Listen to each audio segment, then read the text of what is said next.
이데일리TV 인사이트로 이어가도록 하겠습니다. 오늘 우리 시장은 어쨌든 미국 쪽에서 쉬어가는 상황이었기 때문에 방향성은 없는 상황, 좀 쉬어갑니다. 우리 시장도 함께. 아시아 시장도 전반적으로 일본이나 중국, 홍콩 전부 다 하락으로 전환이 되면서 오늘 한 주의 마지막 금요일은 이런 식으로 좀 잠잠하게 전환이 될 것 같은데요. 그런데 오늘 우리 시장에서 유난히 돋보이는 기업이 있습니다. 주가가 지금 4.7% 가까이 오르고 있는데 현대차 그룹, 좋은 소식이 새벽에 또 있었죠. 엔비디아와도 협력을 하겠다, 이런 이야기가 나왔습니다.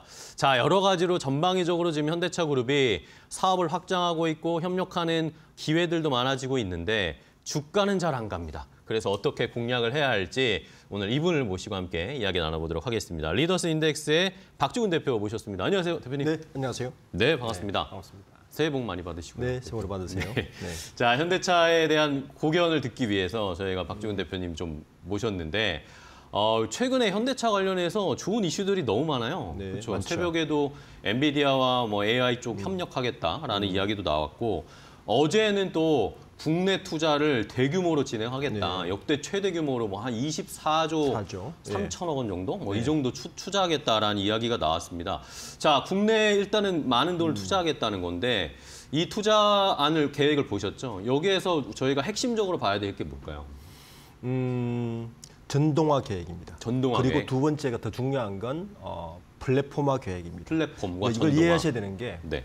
우선 현대차가 지난 6일 날 그 신년사를 발표했어요. 네, 그렇죠. 그리고 3일 있다가 이 투자를 발표했어요. 그러네요. 이게 굉장히 중요한 이유가 10대 그룹 중에 처음 발표를 했고 네. 그리고 투자 규모도 전년 대비 19%나 17% 이상 높은 수준이고 신년사에서 그 위기라는 말을 굉장히 위기요? 퍼펙트 스톰이라는 말을 써가면서 위기라는 말을 굉장히 들었는데 네, 그렇죠. 이 위기에 대한 대응을 현대차는 공격적인 투자로 뚫고 가겠다는 메시지가 정면 담겨 돌파하겠다. 있는 얘기죠. 근데 구체적으로 투자 내용을 보면 네. 가장 인상적이었던 건 R&D 투자입니다. 네네. 그러니까 전체 투자 규모의 47%를 그러니까 11조 5천억을 그쵸. R&D에 투자하겠다는 것인데 저기서 이제 경상 투자도 잘 보시면 공통점이 뭐냐면 R&D 투자의 첫 번째가 전동화 원총이죠, 그죠? 네. 그리고 두 번째도 하이브리드 시스템 전기차입니다. 그리고 경상 투자에도 전기차 전환입니다. 생산 시설 확충. 네, 그러니까 핵심은 이 전기차에 대한 플랫폼을 더 강화하겠다. 이게 이제 가장 큰 핵심이고 네. 이러한 전조는 이미 지난 11월 달에 현대차가 누적 1억 대 생산을 발표한 적이 네, 있어요. 그쵸. 그때 1억 첫 번째 차, 그러니까 1억 첫 번째 차를 아이오닉 5로 내세웠던 거. 이게 상징적인 거죠. 전기차로 네. 상징성을 던져준 거네요. 준 거고.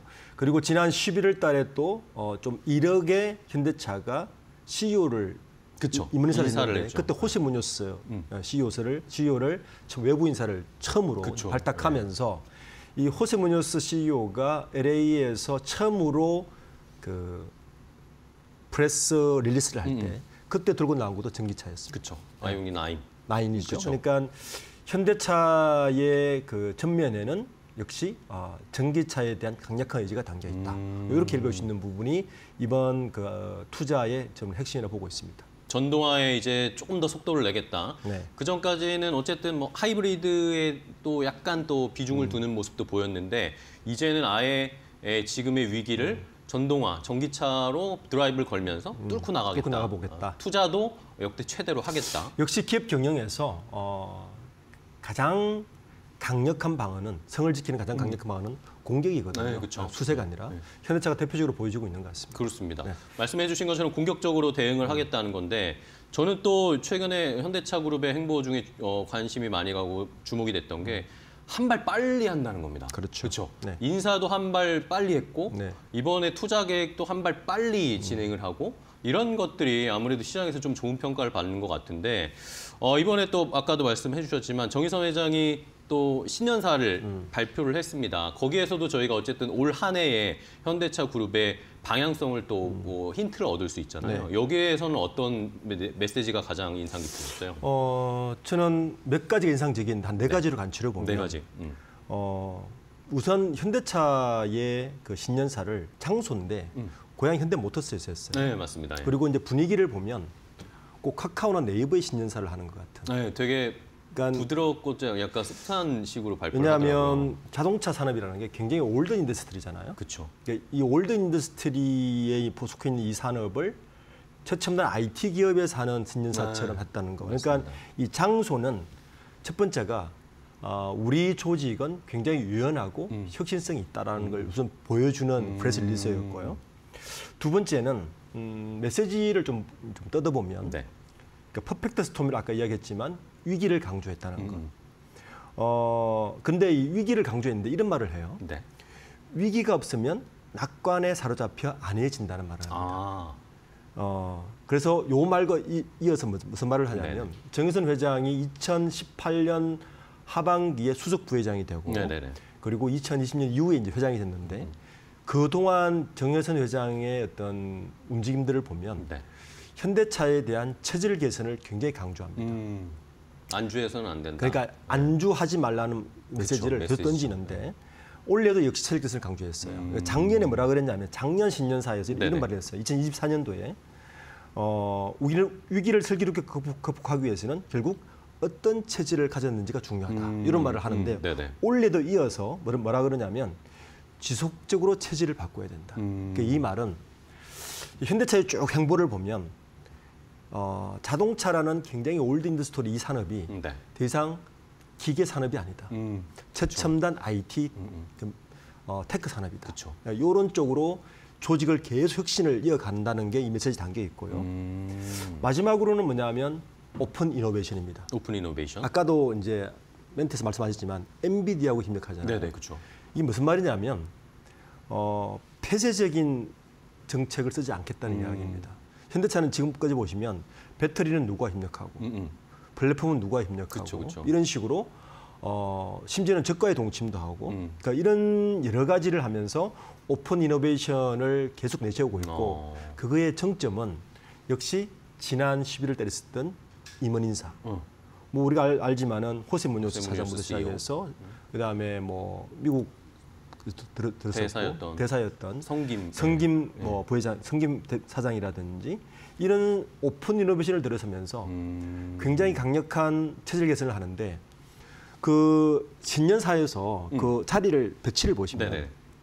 그 고향 모터스에서 했던 신년사 자리 배치를 보면 우선 정의선 회장이 앉아 있고 네.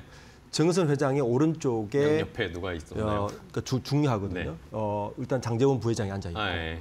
그 바로 옆에는 성김이 계셨고 그리고 그 왼쪽에는 호세 문유스 사장이 있었고 네네네. 그리고 그 왼쪽에는 누구냐면 그 현재 현대자동차의 소프트웨어 드리븐 SDV를 총괄하는 사장이 앉아 있습니다. 포티투닷컴의 대표였죠. 그렇죠. 네. 그러니까 그 면만 봐도 그 중에 반 이상이 외부에서 온 오픈 이노베이션이에요. 그러니까 그런 하나하나가 현대차가 지금 어디로 가고 있는가를 대내적으로 보여주고 있다고 봐야 되는 거죠. 네, 알겠습니다. 자, 말씀을 해주신 것처럼 어쨌든 신년사나 이번에 투자 계획들을 보면 이제 더 이상 전통적인 자동차 산업의 이런 이미지가 아니라 우리는 IT, 앞으로 첨단 소프트웨어 회사로 가겠다라는 메시지를 뭐 보여준, 겉모습에서도 보여줬고 인사로도 이미 작년에 다 보여줬고 외부 인사들을 다 영입해서 뭐 CEO에 앉힌다거나 아니면 이런 혁신적인 전략을 쓰고 있다. 다른 우리나라 국내 대기업과는 어쨌든 다른 행보를 보여준다는 게 느껴집니다.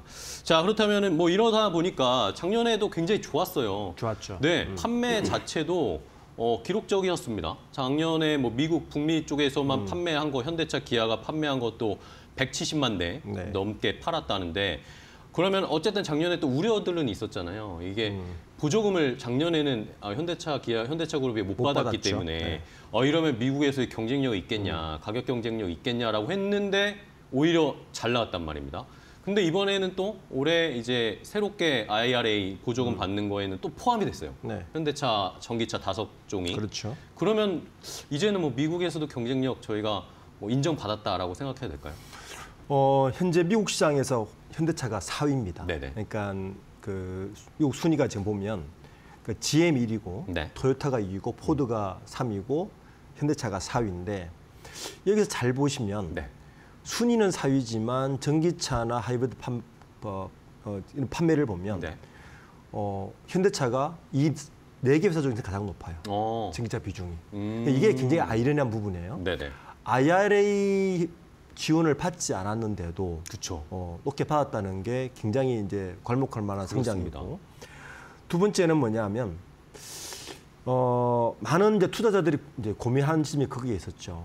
IRA 보조금을 받지 않는데 현대차가 타격을 받지 않을까라고 했는데 오히려 현대차가 역발상을 한 것 같습니다. 네. 실제 호세 무뇨스 사장이 대표이사로 앉은 가장 큰 결정적인 부분은 그 부분인데 모델 믹싱에 성공한 거죠. 모델 믹싱. 네. 그러니까 그 미국의 조지아주 공장을 모델 믹싱을 할 수 있는 공장으로 재빨리 개편을 해서 거기서 하이브리드 카를 생산하기 시작했고 빠르게 대응한 거군요. 빠르게 대응했죠. 하이브리드 카를 만들 수 있게. 그리고 마침 이건 운이 좋았다고 볼 수 있는데 전기차 시장이 캐즘에 빠져 있었고, 그렇죠. 이 부분도 굉장히 중요한 사안이었고, 네네. 그러면서 현대차가 이전에 미국 시장에서는 주로 가성비 위주로 승부를 그렇죠. 걸었거든요. 네. 그런데 최근에 현대차의 승부수는 가성비보다 디자인이나 성능으로 승부를 겁니다. 고급화 전략. 네. 그러니까 이 부분이 이제 미국에서 170만 대와 네. 한국에서 170만 대는 수익성에서 상당히 차이가 있습니다. 그러니까 그렇죠. 일단 달러 베이스이기 때문에 수익이 크고, 그렇죠. 그죠? 거기에다가 모델 믹싱 차종 자체가 되게 고급화가 많아요. 비싼 차를 네. 더 많이 그러니까 파니까. 수익성이 더 좋은 그쵸. 거죠. 그러니까 현대차 입장에서는 미국 시장에 집중할 수밖에 없는 상황이고, 거기에다가 원래 방금 말씀하신 것 같이 IRA 보조금을 물론 트럼프 2기 정부가 되었기 때문에 이걸 지속할지 않을지는 미지수긴 하지만 네네. 제가 볼 때 현대차는 그거와 큰 상관없이 비슷한 성장세를 이어갈 것이라고 그러게요. 보고 작년에 있습니다. 이미 증명을 했으니까. 이미 증명했기 네. 때문에 그리고 자동차라는 것도 일종의 그 로얄티가 있습니다. 그러니까 한번 사용해 본 사람은 계속 사용할 수 있는 어떤 가속성이 있기 때문에 그런 부분에서 보면 현대차 입장에서는 굉장히 상징적인 170만 대라는 숫자는 굉장히 상징적인 의미입니다. 그렇습니다. 거기다가 이제 올해가 더 호재가 뭐냐면 바로 그 미국에 있는 조지아주 공장. 네네. 이게 이제 가동을 시작하지 그쵸. 않습니까? 이렇게 시작하면 여기에서 나오는 차들이 아이오닉 5, 그다음에 아이오닉 9, 9 그러니까 기아 EV9이 여기에서 생산이 이제 되나요? 일부 생산하고 IRA 보조금도 같이 받게 돼요. 그 지금 읊은 요 차종들, 그러니까 EV9, 아이오닉 9, EV6, GV70 다 차종이 고급차입니다. 그렇죠. 네, 이 고급차종의 보조금을 만약 받게 된 데다가 그쵸. 이 판매량이 늘면 수익성이 더 극대화된다고 볼 수 있는 그러겠네요. 거죠. 수익성이 더 극대화되고 미국 시장 내에서도 이 소비자들에게 더 어필이 될 수가 있는 상황이 그렇죠. 되겠죠. 이 자동차 쪽에 투자하시는 분들은 판매량을 또 중요하지만 어떤 차종이 그쵸. 모델이 더 많이 판매되는가 훨씬 중요합니다. 수익성과 직결되어 있기 때문에 그걸 유념해서 보시면 좀 도움이 될 것 같습니다. 네. 자, 그렇다면 이렇게 어쨌든 미국 시장이 잘하고 있습니다. 이제 문제는 트럼프가 돌아왔기 때문에 트럼프 정부와의 어떻게 긴밀한 협력을 하면서 미국 시장에서나 아니면 뭐 전반적으로 수출 쪽에서 좋은 베이스를 만들어가느냐가 중요할 것 같은데 작년에도 저 아까 말씀해주신 무니오스 사장이나 아니면 성김 사장 같은 사람들을 미리 영입을 하면서 전면에 내세웠단 말입니다. 이게 어쨌든 트럼프 정부와의 대응할 수 있는 키맨이 될 수 있을 거라고 보세요? 우선 그 부분은 무시할 수가 없죠. 네네. 그러니까 굉장히 미국 대통령 선거가 끝나자마자 바로 임원 인사를 했고 그렇습니다. 거기에 호세 무뇨스와 성김 대사를 사장과 대표이사로 앉힌 것도 뭐 그에 대한 어떤 대응책? 포석이죠. 네, 포석이고 이번에 6일날 정의선 회장이 신문사를 발표하면서 뭐라 그랬냐면 거기에서 이런 말을 했어요. 올해 미국 등 선진 시장에서 자리매김을 공고히 할 수 있는 가장 중요한 회의다라는 말을 했습니다. 그러니까 미국 시장에 대한 집중을 더 할 것이라 보고 네. 이제 트럼프에 대한 이해가 이제 필요한 거죠. 그쵸. 트럼프는 무조건 막기보다는 미국에 도움이 되면 미국 자기 나라에 이익이 되면 무조건 하는 쪽이잖아요. 그쵸. 그래서 이제 아마 현대차가 현대제철 투자라든지 네, 어제 이런 이번 주에 또 얘기들을 나왔습니다. 그 빨리빨리 이야기가. 꺼내는 이유가 트럼프에 대한 이제 긍정적인 메시지를 던지는 거죠. 그러니까요. 저는 이게 정의선 회장이 트럼프에게 현대제철 이거 이야기하면 선물 준 거 아닌가, 취임식 선물 아닌가 이런 생각도 하게 되더라고요. 그렇죠. 뭐 손정희 씨가 그쵸, 손정희 회장이 미국 가서 뭐 포옹까지 할 정도의 그쵸. 그런 걸 좋아한단 말이에요. 아마 현대차도 그러한 방안들을 계속 고민하고 실천하지 않을까라고 보고 있습니다. 네. 자, 그렇다면 말씀해 주신 것처럼 어쨌든 현대제철이 트럼프 취임 전에 이렇게 이야기를 했습니다. 뭐 물론 아직까지는 현대제철 측에서는 뭐 확정된 건 없다라고는 했지만 뭐 가능성이 높다라는 뭐 내부 이야기들은 나오더라고요. 자, 그렇다면은 이것이 뭐 말씀해 주신 것처럼 뭐 선물이 될지. 근데 또 이걸 뭐 실제로 짓는 데는 돈이 많이 들어가지 않습니까? 전기로를 만든다고 하던데. 그렇죠. 자, 이것도 실현 가능성이 있다고 보세요? 우선 그 2018년도에 네. 트럼프 일기 정부 때 그때 그 트럼프가 철강제에 대한 관세를 부과하는 대신 네. 연간 268만 톤 규모의 수입 쿼트제를 만들었어요. 그러니까 지금은 아마 다음 주에 이제 취임을 하게 되면 네. 보편 관세가 되면 철강 쪽에 가장 큰 타격이 입을 텐데. 그렇죠. 지금 미국 조지아 공장이나 그러니까 미국 쪽에 그 공장을 돌릴 때 그게 필요한 자동차용 철판 철강이 많이 필요하겠죠. 훨씬 더. 네. 부분을 미국에서 직접 공급하도록 만들겠다는 게 첫 번째인 거죠. 네. 그렇게 거기에다가 트럼프 정부에 대한 우호적인 제스처 이 두 가지로 보면 충분히 한번 가능성이 있는 것이고 또 하나의 가능성은 네. 지금 트럼프 정부가 계속 우리나라 조선사들을 러브콜을 하고 있잖아요. 맞아요. 예. 조선사 하면 HD 현대중공업하고 그다음에 하나 오션인데 네. 조선사에도 굉장히 많은 후판이 들어갑니다. 아, 그렇네요. 네. 그래서 현대제철 입장에서는 나쁠 게 별로 없죠. 그렇네요. 예. 조선 쪽으로도 철강을 납품할 수가 있겠네요. 그렇죠. 그 두 가지를 본다면 현대제철을 미국에 공장을 짓는 거는 현대차처럼 나쁠 게 없다. 왜냐하면 지금 한국의 철강은 그 샌드위치입니다. 그러니까 중국의 공급 과잉으로 인한 네. 가격 하락. 거기다가 미국의 보편 관세까지 붙어지면 사실 한국 철강은 포스코 현대제철이 돌파가 그렇게 많지가 않아요. 네네. 포스코는 그나마 인도 시장에 철강을 지어서 그나마 돌파구를 마련하고 있는데 현대제철은 그마나 없단 말이에요. 거기다가 전기로입니다. 그렇죠. 예. 그러니까 미국 쪽의 시장을 두드릴 가능성이 그래서 이 카드를 꺼내지 않았나라고 저는 보고 있습니다. 알겠습니다. 자, 현대제철 뭐 이 조선 쪽으로 엮여 있는 생각도 또 저희가 아이디어를 얻을 수 있었네요. 좋은 포인트를 짚어주셨습니다. 자, 그러면은 좀 더 이제 아예 주가 이야기로 좀 더 가볼게요.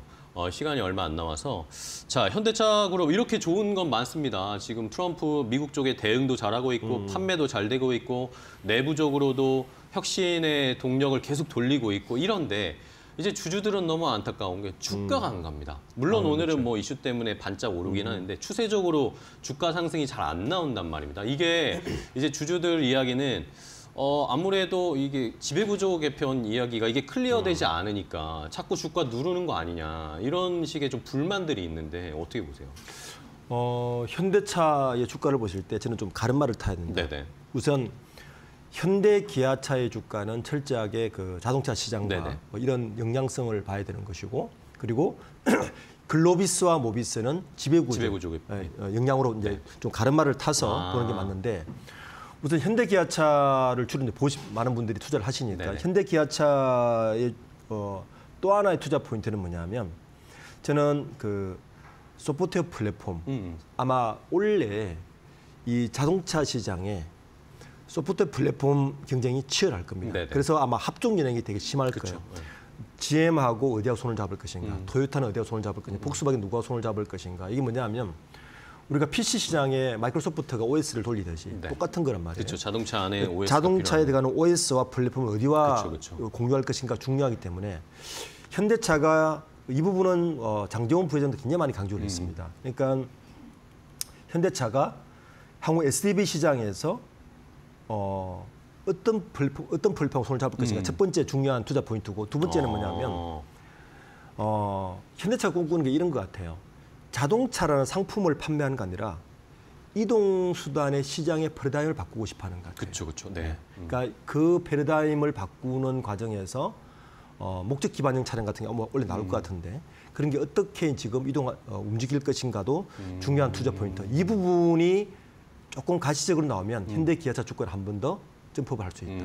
현재도 PBR 일정 안 됩니다. 그렇죠, 그죠? 그렇죠. 네, 그러니까 그 부분은 현대기아차는 그런 포인트로 보시고 현대기아차는 새로운 플랫폼, 그러니까 OS를 어떤 업체와 어떤 오픈에이션을 할 것인가. 글로벌 기업과 협력을 할 것인가. 그렇죠. 이게 하나 중요한 거고 또 하나의 포인트는 아까 말씀해 주신 이동수단 것처럼 솔루션을 이동수단 솔루션으로서 어떤 모습을 보여줄 것인가. 이 두 가지가 굉장히 중요한 관전 포인트다. 네. 그러면 현대기아차는 PBR 1점 넘을 시작. 왜냐하면 그때부터는 IT 기업이 돼버리는 거예요. 그렇죠. 예. 예. 그러니까 굉장히 올드 인더스트리에서 그쵸. IT 테크 기업이 돼버리니까 밸류가 더 커. 네. 예, 그러면 이게 이제 종목 자체도 달라지는 거죠. 그쵸. 예, 그렇게 보셔야 되고 이제 지배구조 개편은 저는 이건 조만간 현대차가 이제 풀어야 될 숙제인데 그러니까요. 거기에 현대 모비스와 글로비스가 걸려 있습니다. 네네. 일단 현대 모비스가 PBR이 0.55대잖아요. 0.53인가가 뭐 하더라고요. 심지어 누르고 있기 때문에 그러니까요.